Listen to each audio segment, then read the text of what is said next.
છો મજામાં જય Shri Krishna. So today I am here with the new lecture of chapter number 3 current electricity. So previous lecture में हमने देखा था कॉम्बिनेशन ऑफ रजिस्टर का बेसिक एंड थोड़ा एडवांस लेक्चर जिसमें इक्विवेलेंट रेजिस्टेंस फाइंड किया जा सकता है. उसमें हमने टाइप देखे थे पोटेंशियल मेथड और wire connection problem, then after infinite network and Wheatstone bridge. So आज का लेक्चर थियोरेटिकल है जो इम्पोर्टेंट भी है. सो आज का लेक्चर का टॉपिक है cell, EMF, internal resistance and terminal voltage. तो आज बस इसी के बारे में बात होगी और उसके रिलेटेड 2-3 सम्स होंगे. सो चलिए स्टार्ट करते हैं. आज का टॉपिक है cell, EMF, internal resistance and terminal voltage.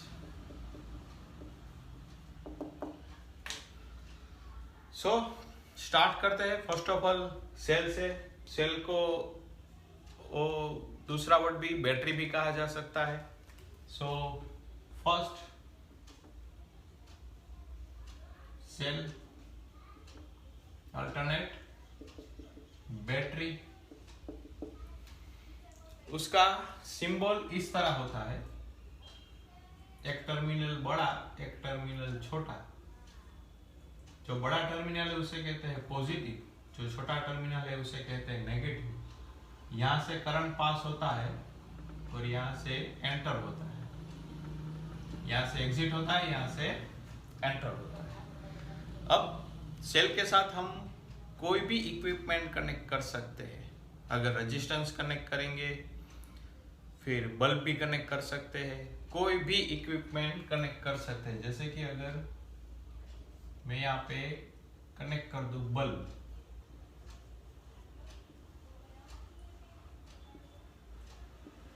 तो वो क्या करेगा, बल्ब में से करंट पास करेगा और बल्ब को ब्लो करेगा.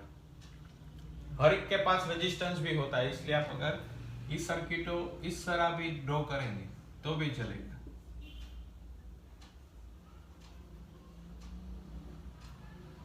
यहां से आई, ठीक है.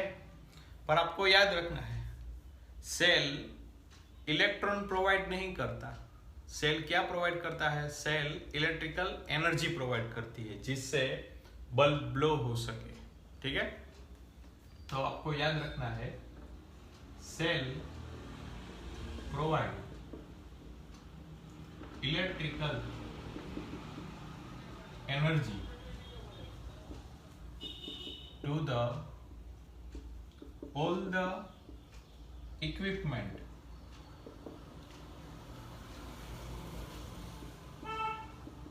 of the circuit.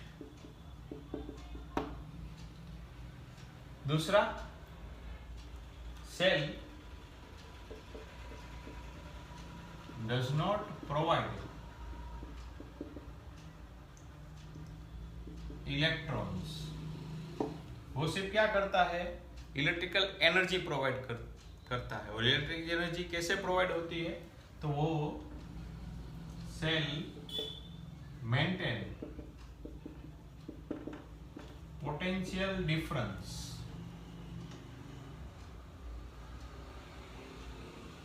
To apply force to keep charges और इलेक्ट्रॉन इन मोशन. इलेक्ट्रॉन या चार्जेस को मोशन में रखने के लिए एक फोर्स प्रोवाइड करता है. वो फोर्स किसके लिए? To maintain the potential difference. तो ये सब आपको बात याद रखनी है. Cell provide electrical energy, cell does not provide the electrons. or cell maintain the potential difference to apply the force to keep the charge or electrons in motion. So electron को motion में रखने के लिए एक force apply करता है to maintain the potential difference. तो अब बात करेंगे ईएमएफ की। अब जैसे कि कोई बैटरी अगर हम कंसीडर करें,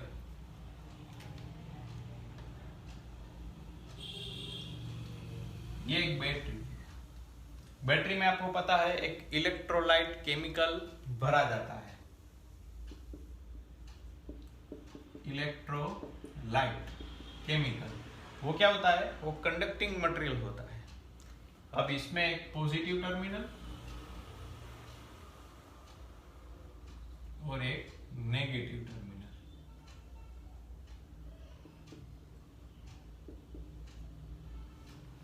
अब इलेक्ट्रोलाइट का काम क्या होगा? इलेक्ट्रोलाइट एक फोर्स अप्लाई करेगा जिसमें यहाँ पे जो केमिकल है उसमें पॉजिटिव और नेगेटिव एलिमेंट्स आयोनाइज हो जाएंगे।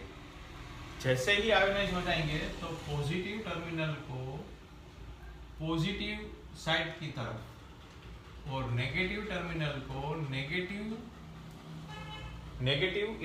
नेगेटिव चार्ज को नेगेटिव टर्मिनल की ओर एक फोर्स अप्लाई करेगा और that force is known as non electrical force. वो क्या होता है? Non electrical force.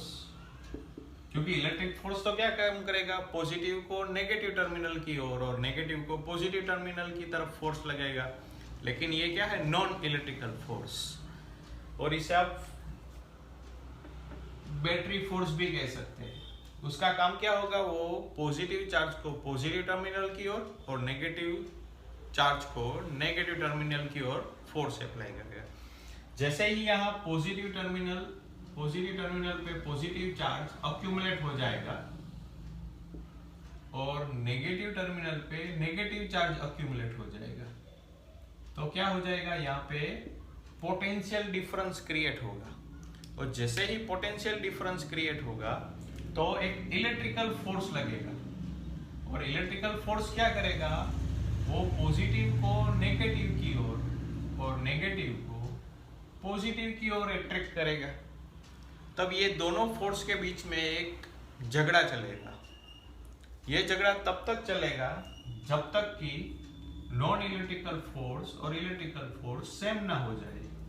जैसे ही सेम हो जाएंगे तब कोई चार्ज का मोशन नहीं होता, और जब कोई चार्ज का मोशन नहीं होता तब इसमें से करंट पास नहीं होता। So current pass in the battery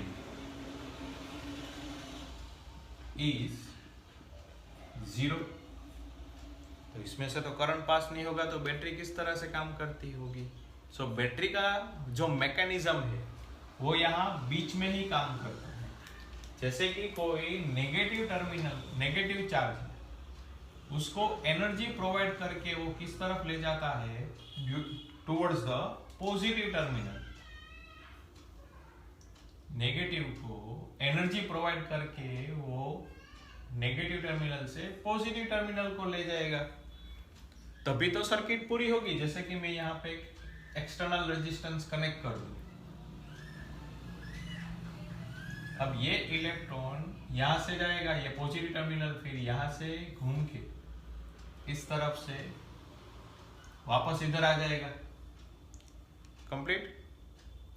तभी तो सर्किट पूरी होगी। अब यहाँ पे पूरी नहीं होगी क्योंकि इलेक्ट्रॉन यहाँ से घूम के इस तरफ आ गया, तो इसे यहाँ भी लेना है। तो यहाँ पे हम क्या करेंगे? उसको वर्क प्रोवाइड करके एनर्जी देंगे। जैसे ही एनर्जी देंगे तो वो इलेक्ट्रॉन यहाँ से यहाँ चला जाएगा।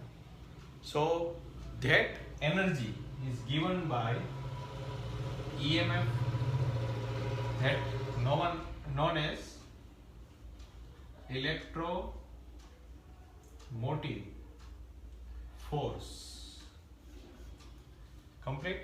और इलेक्ट्रोमोटिव फोर्स की डेफिनेशन है, तो definition of electromotive force is the potential difference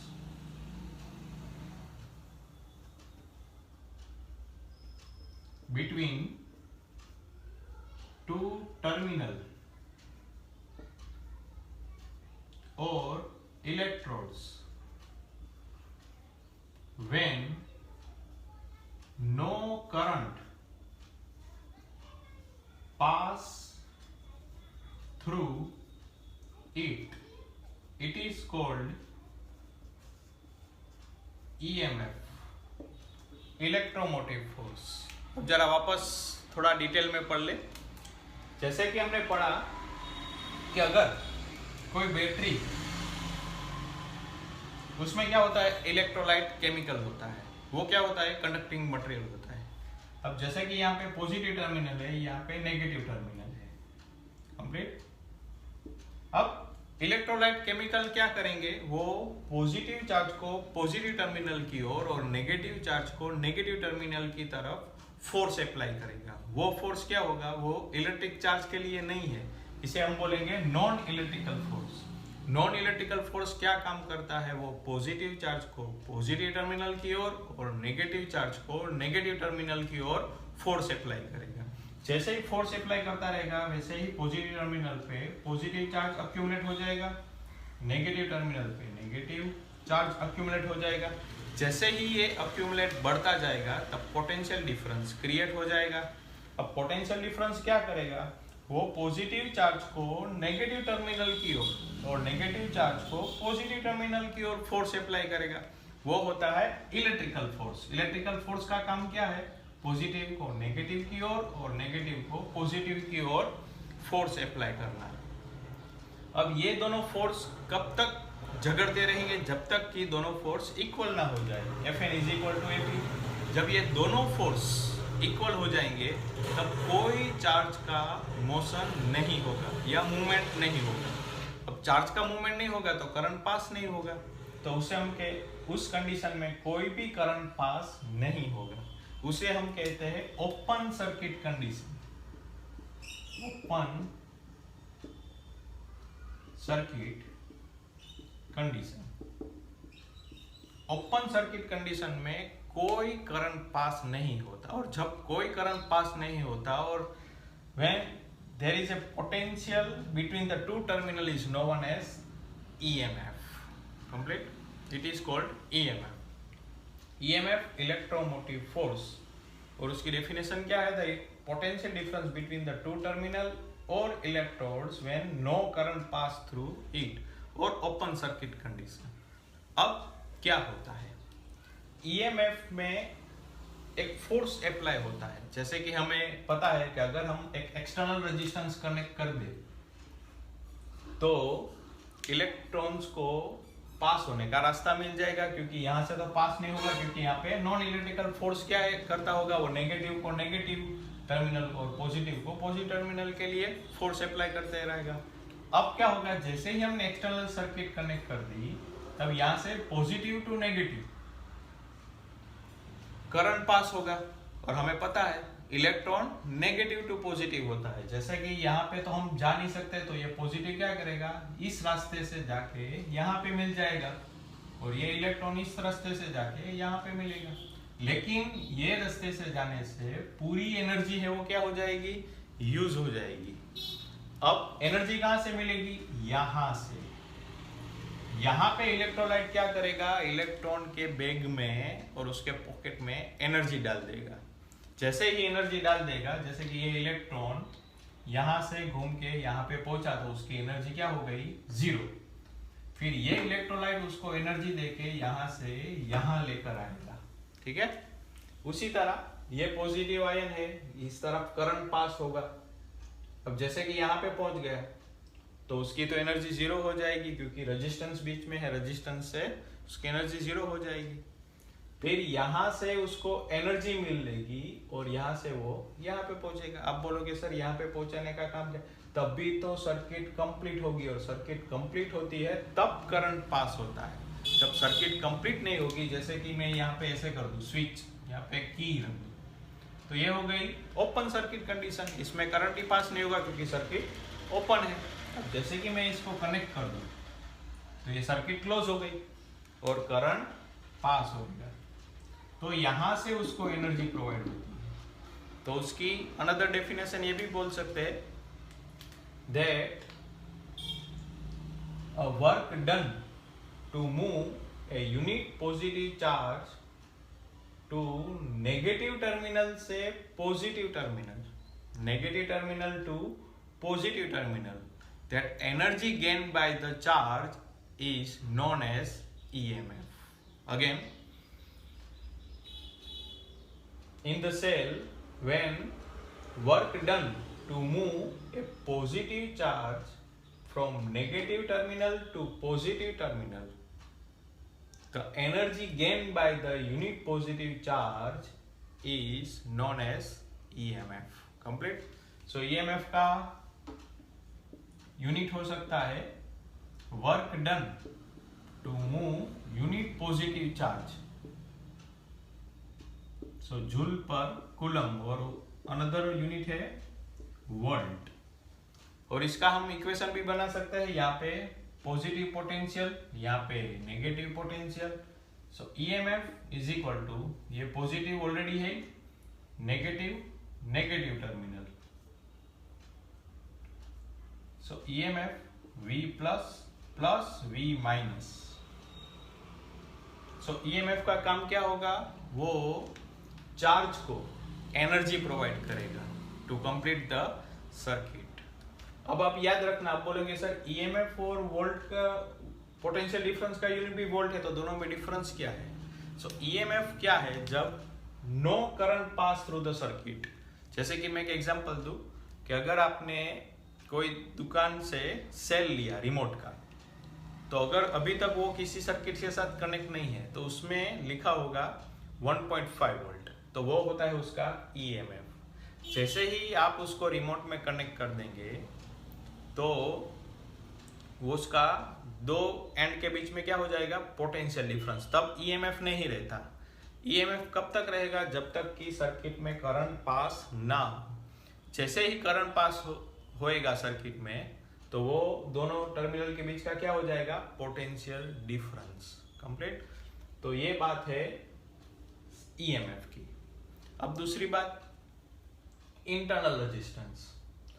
internal resistance अब पढ़ते हैं, ये हो गया पूरा। इंटरनल रेजिस्टेंस समझने के लिए हम एक एग्जांपल लेंगे।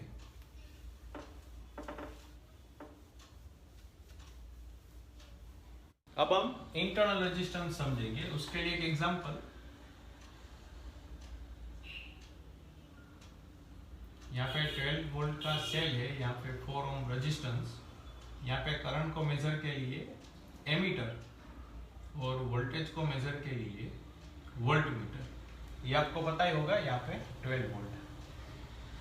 जो डिवाइस पोटेंशियल डिफरेंस मेजर करता है अक्रॉस द टर्मिनल, उससे उस डिवाइस को कहते हैं वोल्टमीटर। और which device measure the current passing through the circuit, that is ammeter. अब जैसे कि हमें पता है, यहाँ पे फर्स्ट ऑफ ऑल करंट कितना पास होगा, सो V upon R, 12 divided by 4, 3 ampere, यहाँ से 3 एम्पियर करंट पास होगा। और यहाँ पे कितना होगा terminal voltage, so V is equal to IR, 3 into 4, 12 volt. ये हमारा अनुमान था, हमने जैसे कि ये सोचा था कि 12 वोल्ट यहाँ पे मिलेगा, लेकिन ऑब्जर्वेशन से क्या पता चला, ऑब्जर्वेशन से पता चला कि यहाँ तो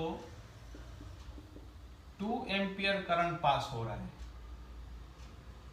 सो V इज इक्वल टू क्या हो जाएगा, IR, 2 इंटू 4, 8 वोल्ट। तो 4 वोल्ट कहाँ गया, हमने तो 12 वोल्ट का ईएमएफ लगाया था, लेकिन यहाँ पे मेजर करने से क्या मिल रहा है, 8 वोल्ट। तो ये बाकी का 4 वोल्ट कहाँ गया, तो पता चला कि इलेक्ट्रोलाइट जो केमिकल होता है उसका खुद का एक इंटरनल रेजिस्टेंस होता है।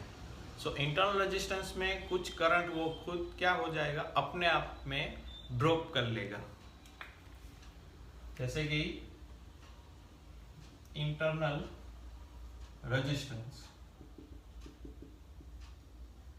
जैसे कि हमने पढ़ा, ये सेल है, यहाँ पे एक्सटर्नल रेजिस्टेंस, यहाँ पे R, ये पॉजिटिव, ये नेगेटिव। अब कई इलेक्ट्रॉन ऐसे होंगे जो ये पाथ पसंद करेंगे। अब इलेक्ट्रॉन को यहाँ पे एनर्जी मिलेगी। अब वो इलेक्ट्रॉन यहाँ से यहाँ पहुंचेगा तो बीच में जो इलेक्ट्रोलाइट है केमिकल, वो केमिकल का खुद का रेजिस्टेंस भी होता है, तो कुछ एनर्जी यहाँ से यहाँ पहुंचने में भी वेस्ट हो जाएगी। सो कंप्लीटली एनर्जी हम यहाँ पे जो प्रोवाइड करते हैं वो यहाँ तक नहीं मिल पाती। कुछ एनर्जी क्या हो जाएगी, बीच में ही खुद के जो इंटरनल रेजिस्टेंस है उसमें वेस्ट हो जाएगी। So what is the internal resistance?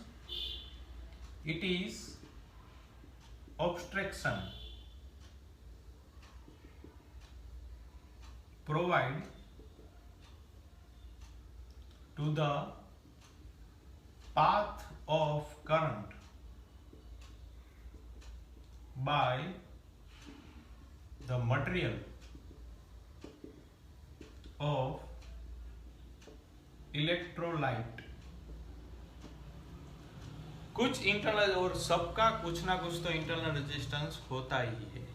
जो पूरी एनर्जी हम यहाँ से प्रोवाइड करेंगे वो इलेक्ट्रॉन यहाँ से यहाँ जाने के पाथ में थोड़ा सा इंटरनल रेजिस्टेंस इलेक्ट्रोलाइट का होता है, वहां पे पोटेंशियल ड्रॉप हो जाएगा और बाकी का पोटेंशियल डिफरेंस हमें यहाँ पे मिलेगा। इसीलिए यहाँ पे 12 वोल्ट हमें नहीं मिल रहा, हमें कितना मिल रहा है 8 वोल्ट। अभी इसको पूरी तरह से ड्रॉ करना है तो हम इस तरह से ड्रॉ कर सकते हैं। यहाँ पे 12 वोल्ट, यहाँ पे इसका इंटरनल रेजिस्टेंस उसे हम डिनोटेट करेंगे स्मॉल आर से। ये 12 वोल्ट, ये एक्सटर्नल रेजिस्टेंस उसकी वैल्यू है 4 ohms, इसकी वैल्यू कर देते हैं 2 ohms। यहाँ पे एमीटर, यहाँ पे वोल्ट मीटर। चलिए अब देखते हैं, यहाँ से 3 एम्पियर करंट पास हो रहा था, यहाँ पे 3 4 12 वोल्ट। यहाँ पे पोटेंशियल डिफरेंस कितना मिला? 12 वोल्ट मिलना चाहिए, लेकिन यहाँ पे कितना मिला? 8 वोल्ट। तो बाकी का 4 वोल्ट कहाँ गया? अब यहाँ पे देखिए, हाँ सॉरी, यहाँ पे 2 एम्पियर,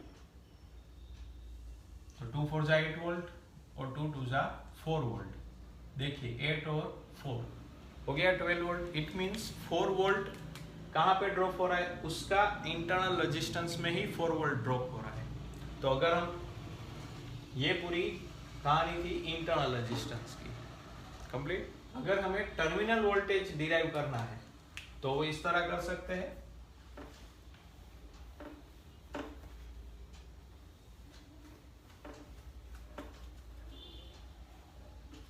जैसे कि ये सर्किट थी 12 वोल्ट, ये इसका इंटरनल रेजिस्टेंस 2 ओम, ये एक्सटर्नल रेजिस्टेंस 4 ओम, यहाँ पे वोल्ट मीटर, यहाँ पे एमीटर। सो टर्मिनल वोल्टेज किस तरह डिराइव करेंगे? अब terminal voltage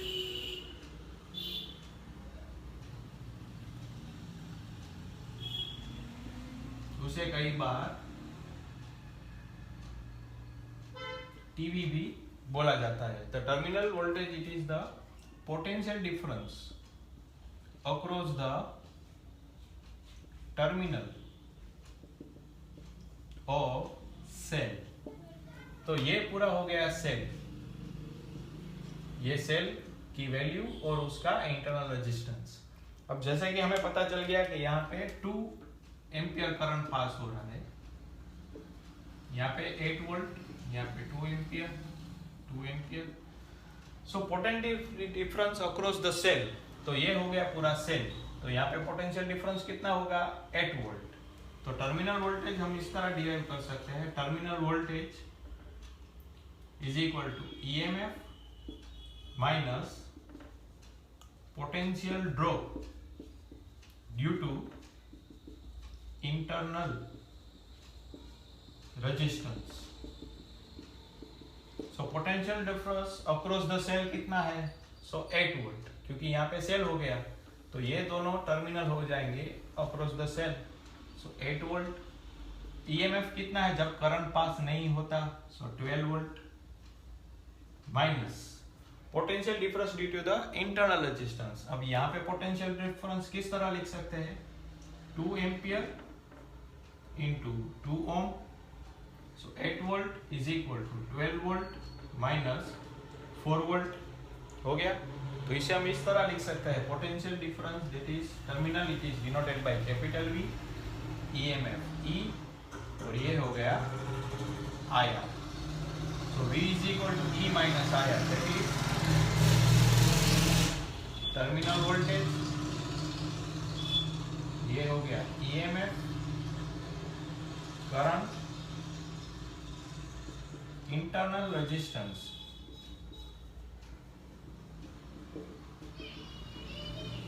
of cell, complete. V is equal to E minus IR। यहां से हम अगर करंट का इक्वेशन बनाना हो, सो V is equal to E minus IR,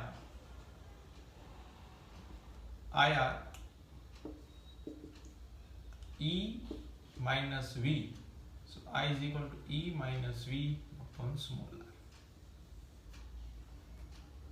अब जैसे कि हमें पता है कि ये रेजिस्टेंस अगर एक्सटर्नल रेजिस्टेंस कनेक्ट किया गया हो तो वो दोनों किस में हो जाएंगे, सीरीज में। तो ये इक्वेशन ऐसे भी लिख सकते हैं, E minus V capital R small r,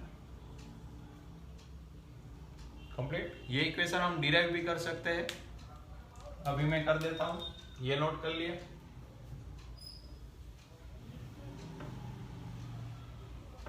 अब जैसे कि कोई सर्किट हो, उसका थोड़ा सा पोर्शन मैं यहाँ पे दिखा दूं, A,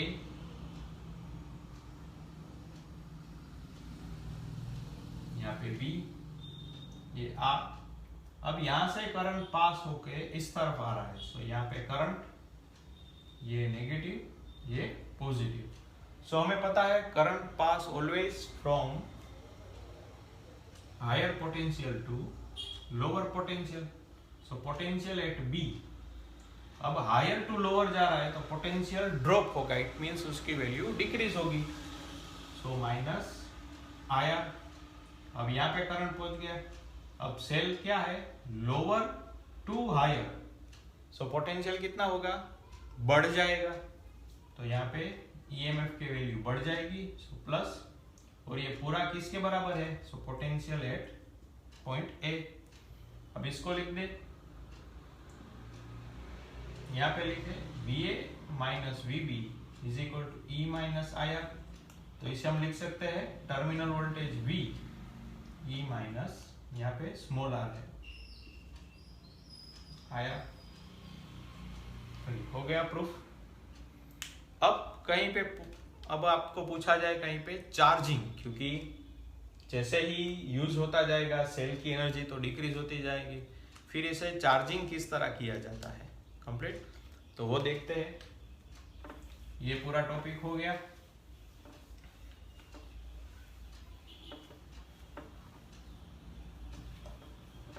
अब देखते हैं चार्जिंग। तो चार्जिंग किस तरह किया जाता है, जैसे कि एक सेल है जिसमें इलेक्ट्रोलाइट केमिकल है, ये इलेक्ट्रोड्स, अब इसे हमें चार्ज करना है तो इससे हायर पोटेंशियल ही देना पड़ेगा, तो हम दे देते हैं DC पावर सप्लाई।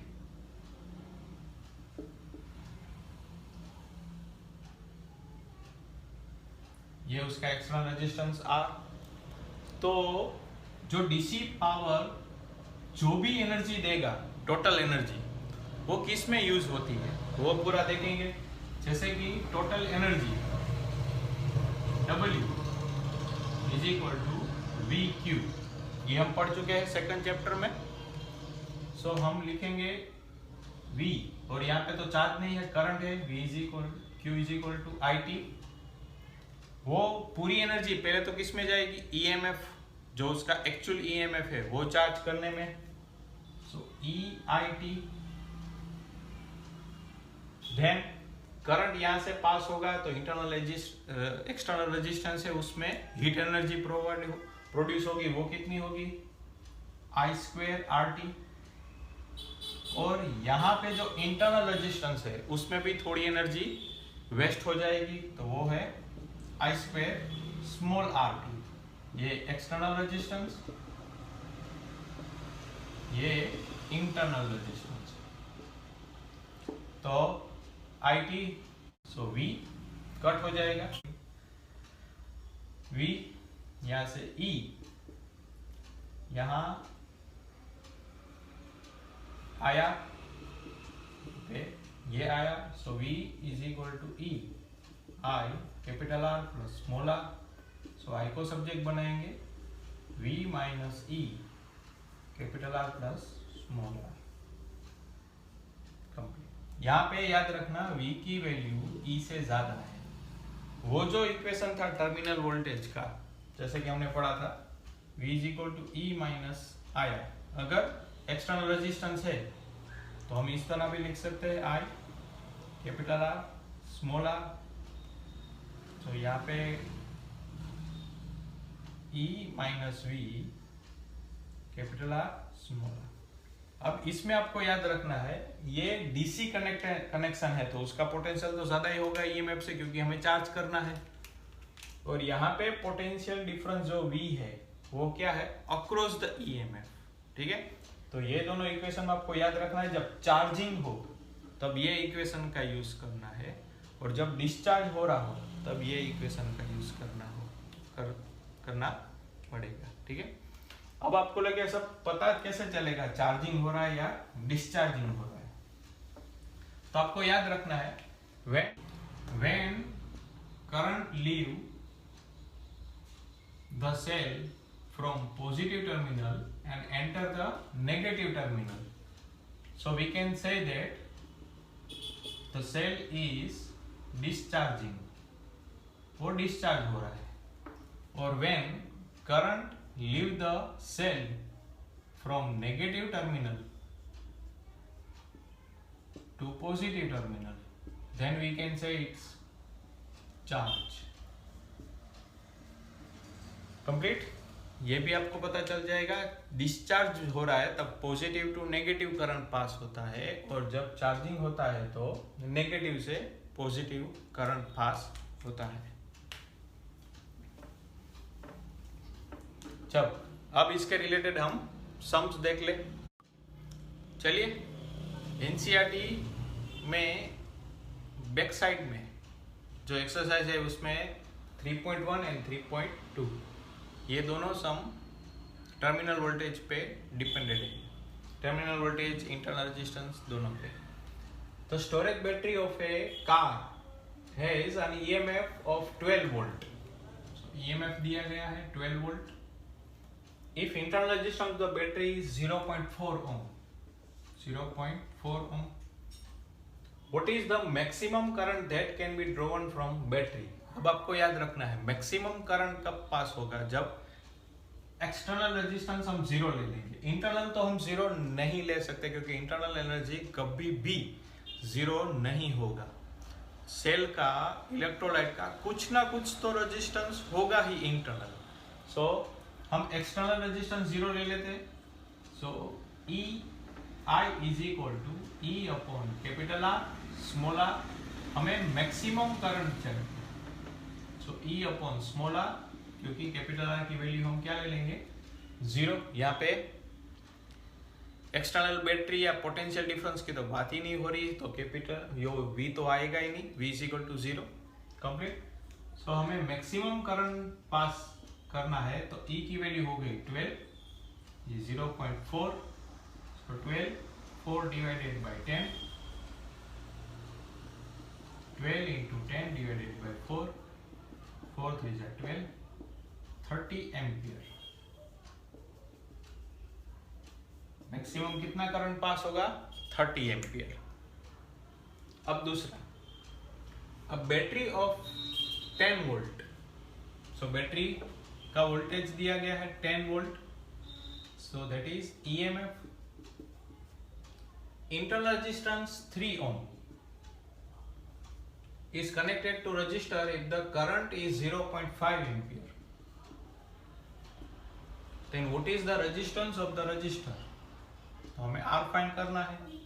यही इक्वेशन का यूज कर ले, I E capital R plus small R. अब capital R small R E upon I minus small R, ये हो गया 10 volt, current 0.5 minus small R है थिंग, सो कैपिटल आर ये 20 माइनस 3 17 ओम। अब दूसरा हमें फाइंड करना है what is the terminal voltage. तो टर्मिनल वोल्टेज के लिए हमें इक्वेशन है V is equal to E minus I R. E है 10, करंट की वैल्यू है 0.5, इंटरनल रेजिस्टेंस है 3 ओम, 10 माइनस 1.5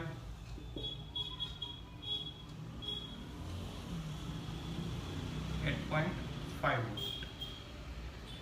ये हम इस तरह से भी निकाल सकते हैं, जैसे कि हमें रेजिस्टेंस मिल गया, so V is equal to I are,